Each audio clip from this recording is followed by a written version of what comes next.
Alors là, nous sommes en face d'un banger. Si vous ne l'avez pas encore visionné, ce qui est fort probable, hein. Nous sommes à combien de visions là sur ce banger?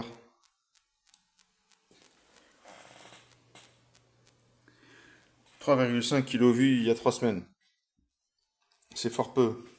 Alors ça, il faut le prendre avec une drogue quelconque. Vous le prenez et vous écoutez ça, et c'est passionnant en fait. Donc là, je suis en descente de rouge, de blanc et de bière. Un petit mélange quantique. Et on fait ce qu'on peut. Et là, en fait, je me suis dit, tiens, je vais me réécouter ça, parce que c'était quand même une masterpiece. Et, euh, et voilà, il faut le souligner, faut quand même être... il faut être grand jeu, il faut être noble, il faut être magnanime. Quand c'est bon, on le dit. L'univers étant l'ensemble des existants, sont inclus dans l'espace. On pourrait parler de la définition d'exister. Mais bref, en admettant que il puisse exister, vraiment Admettons. exister fondamentalement des choses en dehors de l'espace-temps, Dieu a priori se trouve là. Et donc, qu'est-ce que ça pose comme problème? Pour info, au cas où tu voulais, j'ai pas allumé le micro à temps. C'est dommage que ça fasse que 3,5 kilos vus. Je pense que la France veut savoir, en fait. Bien sûr. Mais ce qui peut être ni observé, Il faut qu'on se pose ni les bonnes localisé, questions. ça n'existe pas. C'est pas de l'existence empirique. Bon, donc à mon avis, il l'a tiré soit de Hume, soit de Kant. Donc c'est pas Joel Clodo, hein. C'est l'idée qu'il a dit. Joel Clodo. Elle est très très forte. Mais en fait, ça souligne juste un point me concernant et qui est très très personnel. Je suis une bille pour retenir qui a dit quoi. Ça m'énerve. Parce que je suis incapable. Je vais refaire une citation à la Bon, fin. moi c'est pareil. Je suis incapable de redire le nom. Je vois très bien qui c'est. Hein, mais de redire le nom de la personne qui l'a fait. Toi aussi, j'ai des problèmes pour donner le nom. Ça, c'est mon cerveau qui fonctionne comme ça. Il est déterminé à fonctionner comme ça. Je ne peux retenir que les idées. J'arrive pas à retenir les noms des gens. Ça m'énerve. Mais moi, c'est pareil. Ça n'empêche en rien le fait que On fait un point commun. Merci beaucoup. Me voilà rassuré. Alors, pourquoi ça me pose un problème, ça? Ouais. Est-ce Pourquoi que Dieu, il peut être immuable s'il procède à des actualisations? Donc ça, c'est je vais décrire tous les mots dont je viens de parler. C'est la question que je me suis posée à un moment, c'est que, effectivement, quand on définit Dieu, on le définit comme parfait, et un Dieu parfait. En fait, c'est une très bonne question, mais je pense pas que Dieu procède à des actualisations. Je ne crois pas que Dieu ait fait un choix quand il a créé. Il n'y avait pas un multipotentiel. Il n'y avait pas une. Il n'y avait pas la grande roue là, de Philippe Risoli, là. Le juste prix, ou je sais pas comment ça s'appelle. Et puis il s'est dit, tiens, aléatoirement, bah tiens, choisis celui-là, comme ça, non. Je pense pas que ça marche comme ça, je pense qu'il y a en effet une espèce d'univers bloc avec un dieu bloc. Je suis assez d'accord avec ça. Il est immuable. Et ça, c'est vraiment... Parce que justement, on parle de l'acte unique dans saint Thomas d'Aquin. Donc en fait, il y a un acte unique, il y a une espèce de bloc. Un seul fiat. Il crée, c'est un bloc. Il n'y a pas le choix entre X, Y, Z. Donc non, en effet.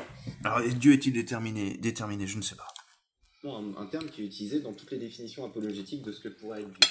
Omniscient, tout puissant, omniscient, omnipotent, donc tout puissant, bienveillant, bon ça peut dépendre des théologies, mais en tout cas il veut le bien maximal, qu'il est immuable, éternel. Bon, alors c'est pas ça qui m'intéresse, j'avais vu un passage bien mieux. De l'espace-temps, forcément, puisqu'il est la cause de l'espace-temps, il peut pas. Je fais pause et je reviens. Donc voilà. Il n'existera plus. Là, c'est très intéressant. Il parle de. Y a-t-il une chronologie dans Dieu? Et un après cette création. Mais si voilà. on pose cette question-là, ça très veut dire intéressant. qu'on pose la question du temps déjà. C'est vrai. D'un temps de Dieu. Ouais. Donc ça voudrait dire que Dieu est soumis au temps. Putain, merde. Comment envisager une succession d'événements sans le temps? Et le truc, c'est qu'il y a une réponse apologétique à ça, c'est que je pense que c'est Thomas d'Aquin. Pour le coup, j'arrive à citer plus facilement les noms des arguments. C'est le gros Thomas. Mais qui va dire que il n'est pas une cause temporelle, il est la cause ontologique, du temps. Il est juste la cause du temps. Il est de l'espace-temps, de l'univers. Ouais. Il est ce sans quoi l'univers ne pourrait pas exister. Putain, donc là, pour le coup, c'est complètement déjà une pétition de principe, mais c'est aussi et surtout comment je trouve pas le nom du sophisme que je veux. quand quand tu exclus de ta règle, quand tu fais une exception à ta règle pour une entité pour ce que ça t'arrange. Tant que ça t'arrange. C'est pas une petite. Vas-y, on t'aide. Je Je peux pousse le avec toi. Si vous l'avez dans les commentaires. J'ai sur le bout de la langue, mais n'y arrive pas. En gros, tu énonces une règle. Ouais, un truc comme et ça. Tu prends un truc qui devrait être inclus dans ta règle et Putain. tu le sors de ta règle. Ouais. Justement quand ça t'arrange. Ouais. Je fais tout le temps ça, moi. C'est une exception ad hoc, mais il y a un terme. Capitaine ad hoc. Je le retrouverai pas. Un homme de paille. Un plaidoyer spécial, c'est ça. Voilà, un plaidoyer de paille. Spécial. Ouais. Oui, en fait, c'est le club VIP. Ah oui, spécial teasing. C'est vrai, on peut le traduire par. Ouais, je connais. Ouais. Ah oui, parfait. Ouais. Mais donc, effectivement, voilà. on dit. Bien débunké. On demande une espèce de cause éternelle. Enfin, une espèce de cause idéale hors du temps, etc. Donc, qui est dépourvue de toutes les règles qu'on donne fondamentalement à l'univers. Et on exclut Dieu magiquement de ça. Alors que transférer les propriétés minimales qui permettraient simplement à l'univers, juste l'univers, d'exister de façon éternelle et infinie, on transfère ces propriétés à l'univers et ça suffit. On n'a pas besoin d'ajouter à... Il a tout dit. Hein. En fait, transférer les propriétés de Dieu à l'univers, c'est l'éternalisme et ce qui a donné le matérialisme, en fait. Le régime bolchevique et toutes les idéologies gnostiques.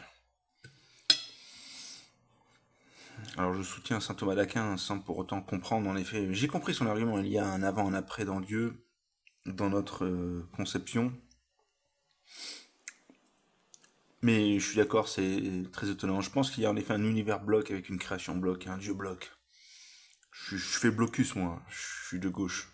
Comment on n'a pas besoin d'ajouter à une nouvelle entité des propriétés qui le complexifient énormément. Une conscience, une volonté. On va parler de la volonté de Dieu. Justement d'être omnipotent, omniscient, etc.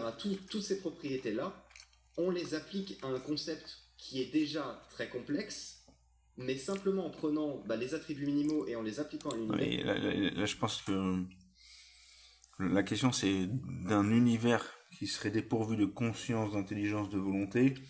Comment tu expliques que toi, avec ta petite webcam, tu en sois doté, en fait. C'est ça le problème. C'est plus là, on est sur l'ontologie, comme saint Thomas d'Aquin le Grand a dit. Ces arguments ontologiques, en fait, d'où tu tires ta substance, ta sève et ta volonté. Donc, soit la matière, elle est en puissance intelligente, vivante, douée de volonté, soit non. Donc, nous, on dit non. C'est pour ça qu'on n'est pas des vils matérialistes. D'ailleurs, on a juste l'univers qui est sa propre explication et qui n'a pas besoin de ça, de plus. On appelle ça un fait brut. L'univers pourrait être un fait brut. L'univers existe, c'est tout. Il n'y a pas d'explication. C'est l'univers est. Point final. Et le truc, c'est que les apologètes ont du mal avec cette idée de fait brut. Ça pose problème parce que si on admet les faits bruts, on admet que l'univers puisse être un fait brut. Mais ils ont un fait brut. C'est Dieu. Je pense qu'il faut arrêter avec l'argument de la réduction infinie. Vous n'arrivez pas à comprendre que c'est impossible. Donc tu as bien raison, on va vous plonger la tête dans l'ontologie. On va vous demander de sommer qui vous êtes en fait maintenant. Qui es-tu ? Tu es un phénomène émergent, tu es conscient, tu as un libre arbitre. Qui es-tu en fait ? Tu n'as pas le droit d'usurper l'être-té en fait. Non, tu n'es rien, tu n'es personne. Tu es une illusion en fait. Ton cerveau hallucine. Et en fait, ce qui t'appartient me plaît. J'aimerais bien te le dérober. Parce que d'ailleurs, je sais pas pourquoi je dis te le dérober. Parce que tu n'es rien en fait. Prendre quelque chose, l'illusion de ce que tu es en fait. Je sais pas si c'est clair. Moi, ça me paraît très clair.